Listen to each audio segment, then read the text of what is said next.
여러분 안녕하십니까? 김열수의 시사안보 시작하겠습니다. 오래간만에 여러분들 만나 뵙게 됐습니다. 올해는 뭐 좀 더 자주 뵙기를 바랍니다. 1월 20일 날 트럼프가 드디어 취임을 했습니다. 그 취임과 한국 안보에 대해서 말씀을 드릴 텐데요. 크게 이제 트럼프 취임에 관계되는 얘기와 그리고 이제 홈페이지를 전부 다 바꿨는데요. 거기에 나와 있는 6대 사업이 뭔지 거기에 대해서 말씀을 드리고 조금 구체적으로는 이 트럼프 대통령이 취임사와 행정명령 내용을 몇 가지로 요약을 해서 말씀을 드린 뒤에 이러한 취임사와 행정명령들이 한국 안보에 어떤 영향을 미치는지 그리고 대북한 정책은 어떻게 취할 것인지에 대해서 말씀을 드리면서 우리의 대응 방향을 말씀드리는 순으로 얘기를 하겠습니다. 사실상 그 트럼프 취임은 1월 20일 날 했죠. 원래는 뭐 이렇게 캐피탈 힐에서부터 시작을 해서 포토맥 강변까지 그러니까 워싱턴 마뉴멘트까지 긴 그 구간에서 이렇게 행사를 하려고 계획을 했는데 그러고 보면 한 22만 명 정도 들어가거든요. 그런데 날씨가 너무 추워서 40년 만에 의사당 안에서 실내, 그러니까 로툰다 홀이죠. 거기서 진행을 했습니다. 그러다 보니까 거기 뭐 지름이 한 30m 정도밖에 안 되니까요. 들어갈 수 있는 인원은 600명 정도밖에 안 됩니다. 그런데 뭐 여러분들 아시다시피 미국의 상하 의원들만 하더라도 435명이지 않습니까? 그 인원들 들어가야죠. 그 다음에 트럼프 대통령의 가족 들어가야죠. 전현직 대통령 들어가야죠. 그리고 이제 장관들로 지명된 내각에 이제 입각하는 사람들 거기 자리 잡아야죠. 뭐 그 인원들만 해도 뭐 사실상 굉장히 빡빡하다라고 볼 수가 있겠죠. 그래서 취임 선서를 하고 그리고 이제 취임사를 했습니다. 그리고 나서 이제 캐피탈 원이라고 하는 아레나죠. 거기가 이제 아이스하키 경기장 겸 또 농구장으로 사용되는 그런 곳인데 그쪽으로 가서 무더기 이제 어떻게 보면 행정명령을 이렇게 서명을 했는데 트럼프 대통령이 수행한 행정명령은 46건이지만 실제로 이제 바이든 행정부에서 이룩했던 그런 행정명령까지 다 없애는 것까지 합하면은 뭐 굉장히 많죠. 그래서 1호 서명 자체가 바로 바이든 행정부의 흔적 지우는 그 1호 서명이었다. 이렇게 보면 완전히 이제 ABB, Anything But Biden이라고 하는 그런 미국을 위대하게 만들기 위해서 나가는 그런 정책으로 행정명령에 서명했다라고 볼 수 있습니다. 미국을 위대하게 만들려고 하면 근본적인 정책은 미국 우선주의 정책을 갈 수밖에 없다. 그게 이제 바로 아메리카 퍼스트라고 하는 그 정책으로 나타나고 있다라고 볼 수가 있는데 그것이 이제 백악관 홈페이지에 들어가면 그 내용이 나와 있습니다. 그래서 그 홈페이지에 보면 트럼프 대통령의 머그샷 비슷한 그런 사진이 있거든요. 어떻게 보면은 제2차 세계대전 때의 처칠 수상, 영국의 처칠 수상이 그때 당시에 그런 영국의 어려움을 극복해내자는 뜻에서 그런 사진을 찍었는데 그걸 연상시켜서 현재 미국이 겪고 있는 이런 어려움을 극복하고 미국을 더 번영되고 위대하게 만들겠다는 그런 뜻에서 그런 머그샷 비슷한 사진을 찍었고요. 그 밑에는 이제 America is back이라고 하는 글자가 적혀 있습니다. 그래서 America is back이라고 하는 것은 원래 바이든 대통령이 취임하면서 썼던 용어거든요. 그래서 그 전에 트럼프 1기 행정부 때 트럼프 대통령이 워낙 전 세계하고 이렇게 좀 멀어져서 어떻게 보면은 동맹도 좀 이렇게 가까이 하지 못하고 오히려 아메리카 퍼스트가 아메리카 언론이 됐단 말이죠. 그런 차원에서 이제 아메리카 이즈 백이라는 용어를 바이든 대통령이 썼는데 이번에도 똑같이 아메리카 이즈 백을 그대로 그냥 놔뒀어요. 이것은 바이든식 아메리카 이즈 백이 아니라 바로 트럼프식의 아메리카 이즈 백을 의미한다 이렇게 볼 수가 있고요. 그 밑에 이제 이 트럼프 대통령이 자신의 그 의지를 거기다가 표현을 해놨는데 숨쉬는 순간마다 미국을 위해서 싸울 것이고 그리고 강하고 안전하고 번영하는 미국을 위해서 만들겠다. 이제 이렇게 자신의 의지를 밝히면서 6대 중점 사업을 얘기합니다. 그래서 첫 번째는 인플레이션 종식 및 생활비를 인하하겠다. 두 번째는 미국 노동자들을 위한 감세를 하겠다. 세 번째는 국경 안전을 강화시키겠다. 네 번째는 힘을 통한 평화를 복원하겠다. 다섯 번째는 에너지 패권을 달성하겠다. 여섯 번째는 미국 도시를 안전하게 만들겠다. 이 6가지 그 정책을 홈페이지에다 실었습니다. 그러면은 이 6가지 정책이 구체적으로 이제 어떻게 나타나느냐 하는 것은 바로 트럼프 취임사하고 행정명령 46개 여기에다 나타날 수가 있는데요. 그것을 이제 몇 가지로 이렇게 나누어서 얘기를 한번 해보겠습니다. 그 크게 보면 불법 이민, 에너지 패권, 관세 정책, 국내 사회 및 정치 문제, 국제 문제 뭐 이렇게 나눌 수가 있을 텐데요. 우선 불법 이민 문제부터 먼저 말씀을 드리겠습니다. 이 트럼프 대통령이 취임사에서 뭐라고 그러냐면은 미국은 외국의 국경을 지키기 위해서 엄청난 예산을 투입하고 있는데도 불구하고 미국의 국경을 안전하게 지키고 미국의 국민을 안전하게 지키고 그리고 미국을 방어하는 데에는 너무나 예산이 작게 들었다. 그리고 그건 실패했다. 나는 이 실패를 더 이상 용납하지 않겠다. 그래서 이제 여기에 이제 초점을 두고 있는 것이 바로 이 국경 문제, 그러니까 불법 이민자들이 들어오지 못하도록 하고 지금 들어와 있는 불법 이민자들도 이게 추방을 하겠다라고 하는 것이 이제 핵심 내용이고요. 그리고 이제 그렇게 하기 위해서는 남부 지역, 소위 말하는 멕시코와의 국경지대에 지금 뭘 선포했느냐면은 국가 비상사태를 선포를 했거든요. 남부 지역에 국가 비상사태를 선포함으로써 거기에 군대를 배치를 하는 거예요. 그리고 국방 예산을 투입을 해서 거기다가 국경 장벽을 설치하겠다라고 하는 것이 바로 반이민, 그러니까 불법 이민에 대한 이 트럼프 제2기 행정부의 정책이라고 볼 수가 있겠습니다. 그리고 불법 체류자가 미국에서 낳은 자녀들에 대해서 자동적으로 이렇게 미국에 이런 시민권을 부여하는, 소위 말하는 우리는 이제 그걸 속지주의라고 얘기하지 않습니까? 거기에 대한 것은 법적인 문제가 있어요. 법적인 문제가 있지만 그 제도도 이제 종료를 하겠다라고 얘기를 했어요.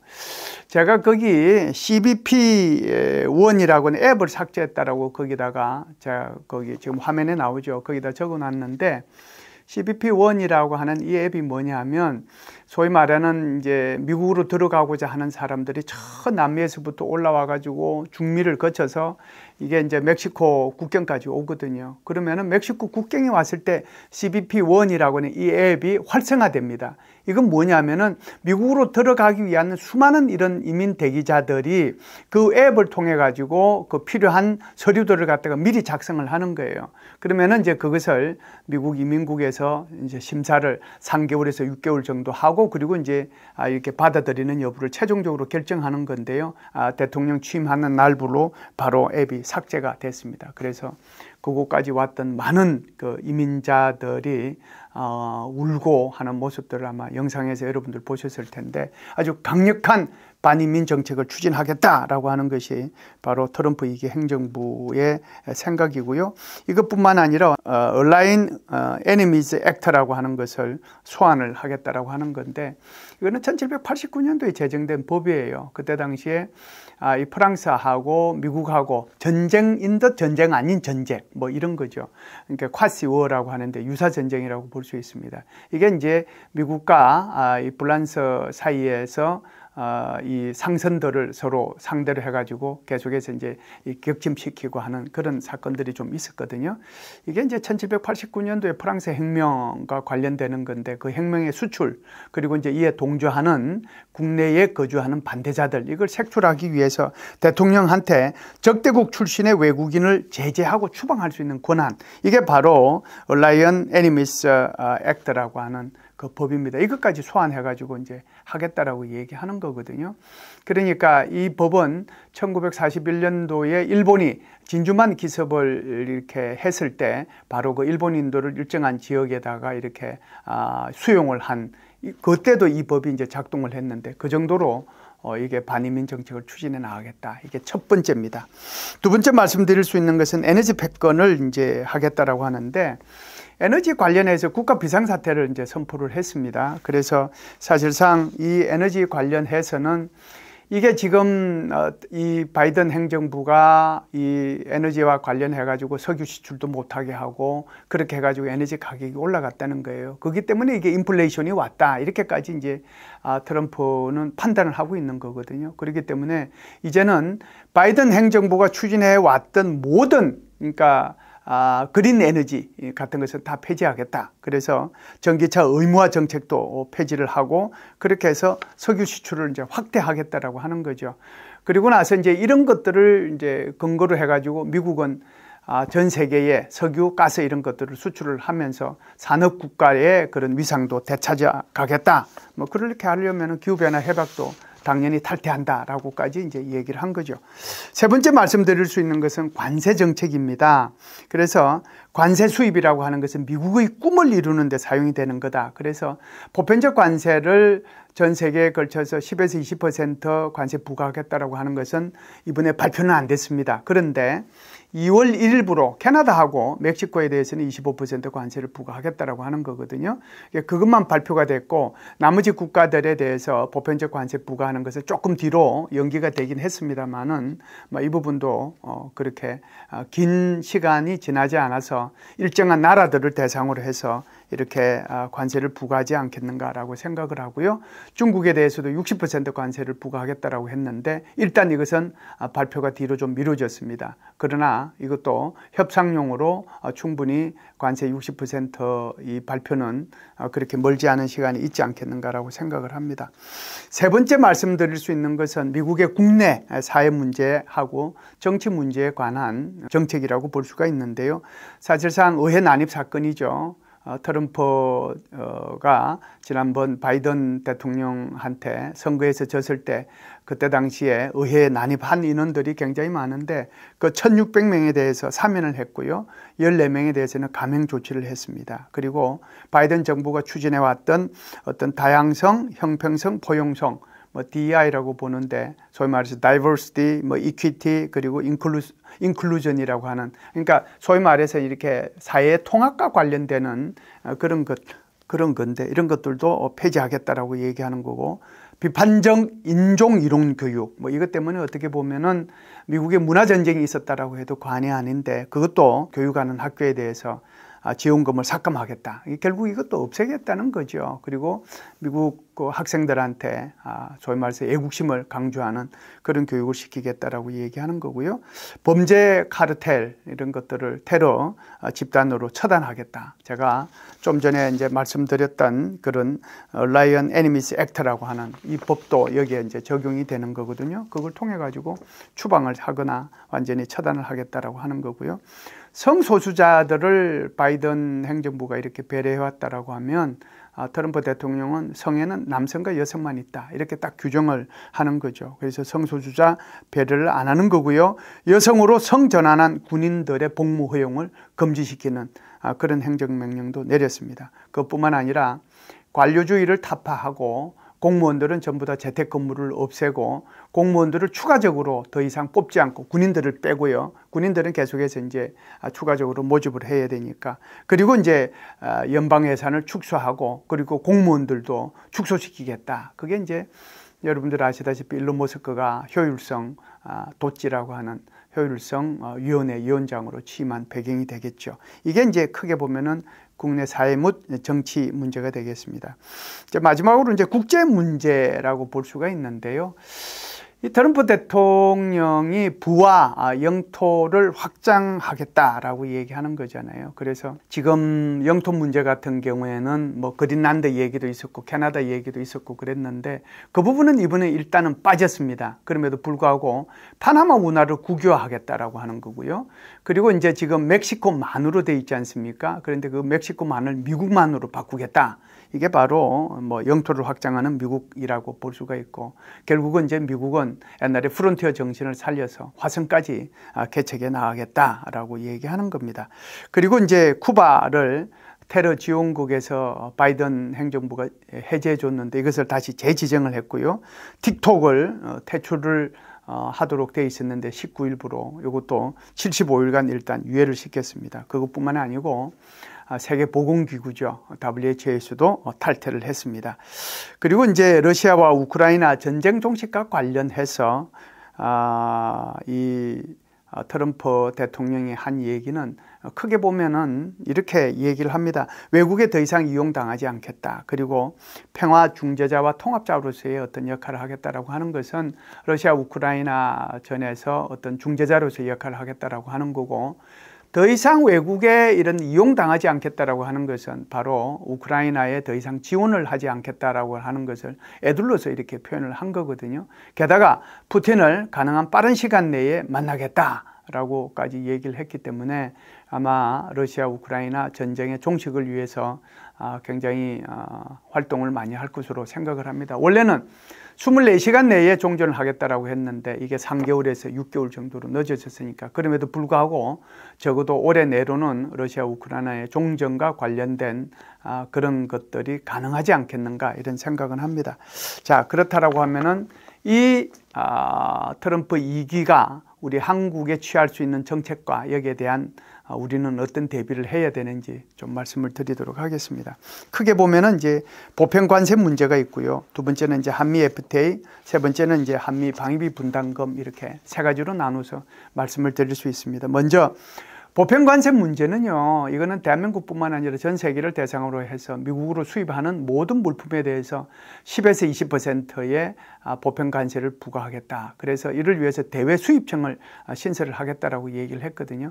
물론 이번에는 이 행정명령상에 이게 보편 관세에 대한 거는 빠져 있습니다만은 대외 수입청까지 신설한 걸 보면 제가 볼 때는 이제 이게 그렇게 멀지 않은 시간 내에 어떤 제도가 조금 정비됐다라고 판단하면 보편 관세를 부과하지 않겠느냐. 그렇다라고 하면 전 세계에 대해서 한꺼번에 보편 관세를 부과하겠느냐.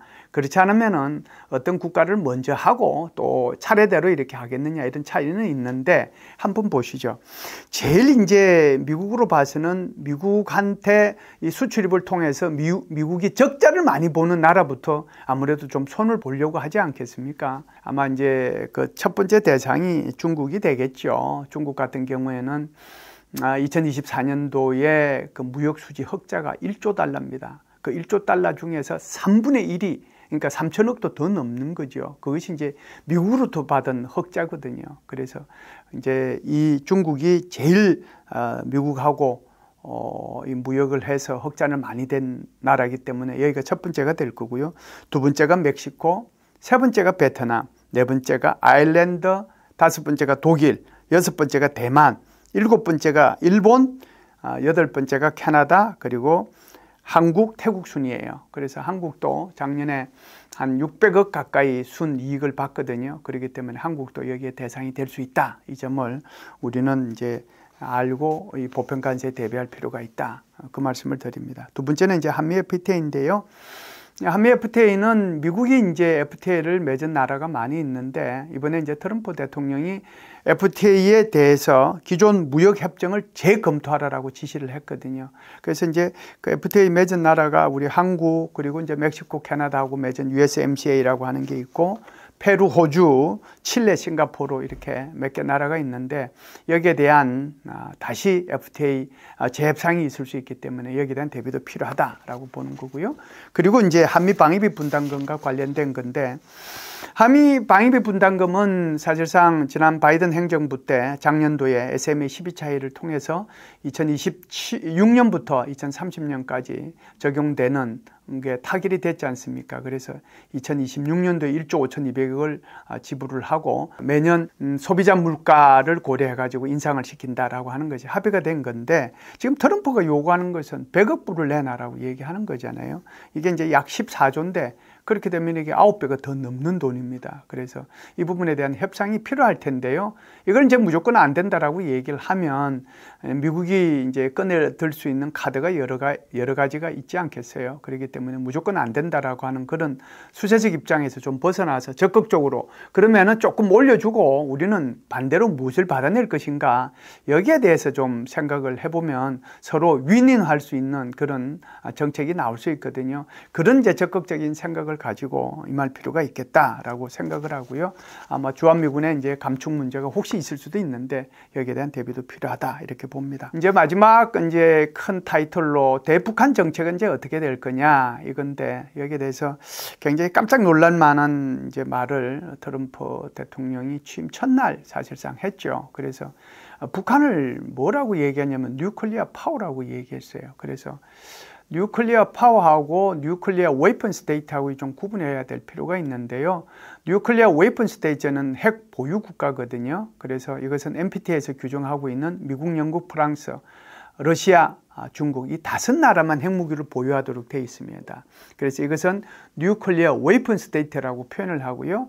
통상 우리가 이제 사실상의 핵무기 보유 국가라고 표현하는 어떻게 보면 인도, 파키스탄, 이스라엘 이런 나라들을 뉴클리어 파워라고 표현을 하거든요. 그런데 이 북한에 대해서 뉴클리어 파워라고 표현을 했단 말이죠. 이것이 이제 굉장히 큰 의미를 지니게 될 텐데, 뭐 이것이 이제 사실상 어떻게 보면 이 정도까지 표현을 하면은 사실상의 핵무기 보유 국가로 인정을 해주는 그런 문제가 되는데, 아무리 지금 이제 트럼프 행정부가 북한하고 어떤 핵회담을 하겠다고 하더라도 이런 표현까지 간 것은 우리가 여기에 대해서 대비를 많이 해야 될 좀 필요가 있지 않겠느냐 이런 생각을 합니다. 그래서 이것이 이제 트럼프 대통령의 그냥 툭 던진 말이냐, 그렇지 않으면은 지금 트럼프 이게 행정부 내각과 의회에서 생각하고 있는 것들을 모두 이제 이렇게 아울러서 그냥 이렇게 표현한 것이냐, 이것이 문제가 될 텐데 한번 제가 말씀을 드려보겠습니다. 루비오 국무부 장관이죠. 국무부 장관이 인사청문회 때 이렇게 얘기했습니다. 북한은 핵을 정권 유지의 수단으로 생각을 하고, 그리고 이것을 어떤 보험으로 생각한다. 그래서 어떠한 제재도 북한 핵을 포기시키는데 우리는 실패했다. 그래서 훨씬 좀 더 넓은 차원에서 대북 정책을 추진할 필요가 있다. 이러면서 여기에 그러면 어떻게 대응할 것이냐, 대응하는 것을 이렇게 얘기했습니다. 다른 국가들이 각자 핵무기 프로그램을 추동하지 않도록, 추구하도록 자극하지 않으면서 어떻게 여기에 위기를 방지할 것이냐, 여기에 대해 초점을 두겠다라고 하는 것이, 제가 볼 때는 루비오가 이제 인정과 동시에 어떻게 보면 정책을 어떻게 앞으로 수립해 나갈 건가 하는 것을, 헤그세스 같은 경우에도 핵 보유국이라고 표현을 했잖아요. 그리고 이제 정책 차관으로 국방부에 정책 차관이 된 사람이죠. 콜비는 한국과 인터뷰를 통해 가지고 사실상 확장 억제, 지금 이것은 신뢰성이 의문이 있다. 한국의 핵 잠재력 검토도 좀 필요하다. 그리고 한국의 핵무장도 필요하면은 있을 수 있다. 이렇게 언급을 했거든요. 그러면 여러 가지 이제 대안들이 있는데 좀 이따가 제가 말씀을 드리겠습니다. 미국 상원 외교위원장이 오늘 리시라고 있습니다. 제임스 리시. 이 사람은 작년 5월 달에 북중러 이 세 나라의 핵 역량이 강화되고 핵 클러스터가 이렇게 떠오르고 있기 때문에 이렇게 되면 인도 태평양 지역의 핵무기 재배치 이걸 좀 검토해야 될 필요가 있지 않느냐라고 얘기를 했고요. 이번에 상원 군사위원장이 오른 로저 위커도 뭐라고 얘기하냐면 작년 5월 달에 미국이 전술 핵을 한반도에 재배치하고 나토식 핵 공유를 고려할 것을 제안한다. 이렇게 얘기했단 말이죠. 그러면은 전체적으로 보면은 크게 대안들이 몇 개 있습니다. 일단은 한국과 미국 사이에 있는 지금 확장 억제, 이것은 안 된다라고 하는 거고요. 그러면 나머지 4개의 대안이 있는데 그것은 전술핵을 재배치하거나 나토식 핵 공유를 하거나 그렇지 않으면은 핵 잠재력을 확보하거나 그렇지 않으면은 한국의 핵무장, 이 4가지 대안이 있을 수 있거든요.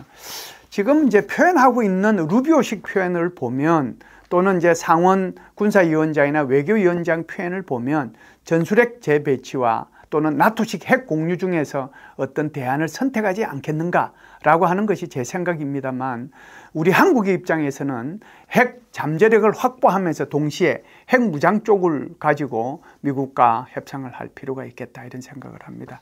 여러분, 여기까지 오늘 마치고요. 다음에 다시 또 뵙도록 하겠습니다. 감사합니다.